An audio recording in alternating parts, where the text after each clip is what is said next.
So the best player outside the WNBA is very obviously Emma Meesseman.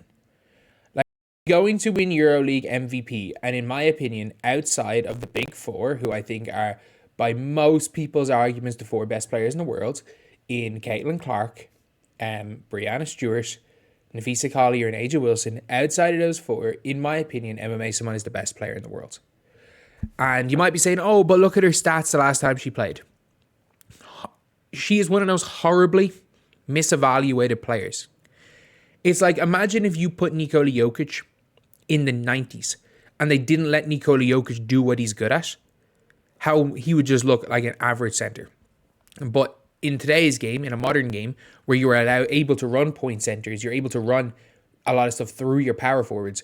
We saw in the Olympics how good she was. Not only, like, she's basically the female Jokic. Like, she runs the offense from the center, from the power forward / center position. She'll make everyone, give open shots to everyone around her, and she'll score 20 a game.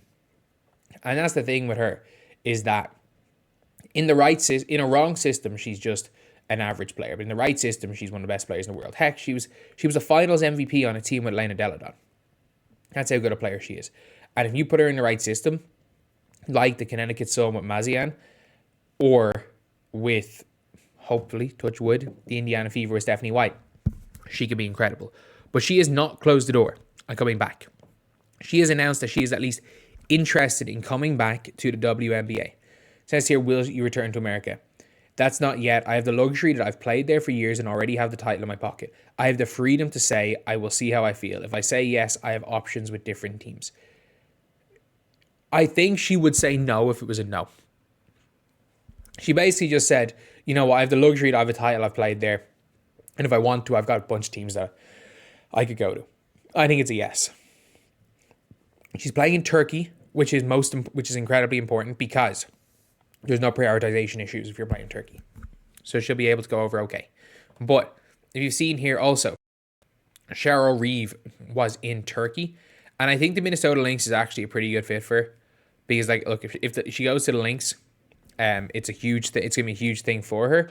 Because I think she would immediately go in as a starter. Fee would move to the 3 and the offense would run through. Well, you don't even need to run the offense through Emma Meesseman, because of how well the ball movement is for the Lynx. But, like, if she goes somewhere like the Liberty, you've got to run the offense through her, not necessarily to her.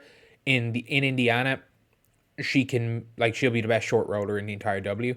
Like, her and Leah Boston interchanging between the 4 or 5 on offense would be, like, scary with Caitlin Clark there. And you need Lexi Holt to become more aggressive in her cutting, but with the shooting and cutting around the 3-and-M, like, it would be scary, the Indiana Fever's offense. Like, best offense in WNBA history if she's there. Obviously, Cheryl Reeve is talking to Milic, because Milic she's owned by the Sky, but Milic played for the Lynx before that. She was used as part of the Angel Reese trade. The rumor is, though, for for Cheryl Reeve, is that she was there to basically try to get Tina Charles, which would be huge. The one problem with Tina Charles is what happens to Dorka Juhas. Because Dorka Juhas was clearly their backup center. Does Dorka Juhas kind of get pushed away? Does Dorka Juhas end up playing more of the 4? Or are you going to win now and Tina Charles is an upgrade today over Dorka Juhas, who has been playing exceptionally well this season? But that's an interesting one. But, like, if you're looking even at top performers, Emma Meesseman, again, another week where she's in the top performers, 22 points, 9 assists, 5 steals. And, like, to do that for Fenerbahce is a ridiculously good team. And again, Dorka Juhas, another week where she's in the top performers. But, like, if you're looking at, do they have the MVP ladder up? Is it still up in the news? They had an MVP ladder a while ago.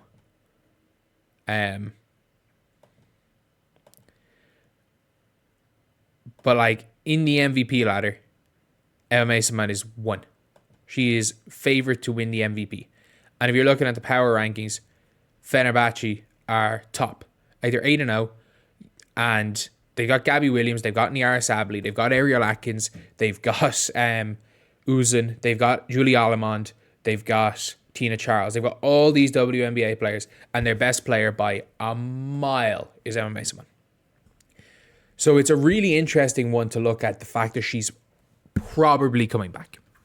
And people are like, she wasn't in the WNBA last year. She wasn't there the year before either.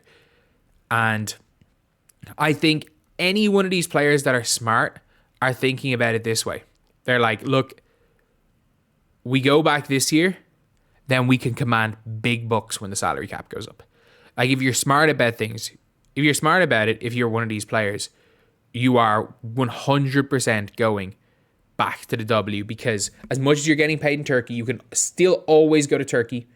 You're now going to be getting paid with the max contract situation, and like, Emma Meesseman can't walk into a max straight away, but if she has another season next year, like she can have, because of how good a player she is, she can walk into a max in 2026, which a lot of people are like, oh, the max salary is going to go above 300K, but I'm like, they literally, their TV deal went from 60 million to 200 million a year. Like, it tripled. And yeah, I get it, they don't get all of that money, but like, the total salary per team, I think the salary cap is going to double. I think teams are going to be able to spend double on players. So I think the max salary is going to go up to 500K. That would be my prediction. I think everything's going to double, from rookie scale deals to max salaries. I think every single thing would double. And I think there's going to be some form of a thing for cap that the rookie deals signed before are in line with the upgrade. So, for example, like, if the first pick rookie gets 75K previously with Clark, I think that would double to 150 in the next CBA. But yeah, it's an interesting one. But Emma Meesseman being available changes a lot, because if she goes to the Sun and they lose one of Alyssa Thomas or Bree Jones, if they lose Alyssa Thomas and she goes to the Sun are still contenders. And honestly, I think if you put her with Meesseman, Bree Jones, Dejanay, like Ty Harris and Marina Mabry, with that lineup, I think she's an MVP candidate. I really do. With the offense they ran in Belgium, I think she becomes an MVP candidate next season. So that would be an interesting one. But if she wants to win a championship and be elite while doing it, I do think that she could end up going to the Indiana Fever on a 1 year. Like, I would offer her a max from the Fever. You have the max contract to give out. I would offer her a 1 year max. I would try to see if you can get Janelle Salone at whatever cheap price. Then I would offer her the 1 year max, because I don't think any team's going to offer her a max to play and miss 3 weeks in the middle of the season to play in Eurobasket. So I'd offer her the 1 year max to take the hit on her not playing for 3 weeks, and hope that the team can survive without her. And then you've got her in the playoffs, and she'll probably be in the playoffs, the second best player on the team after Caitlin Clark.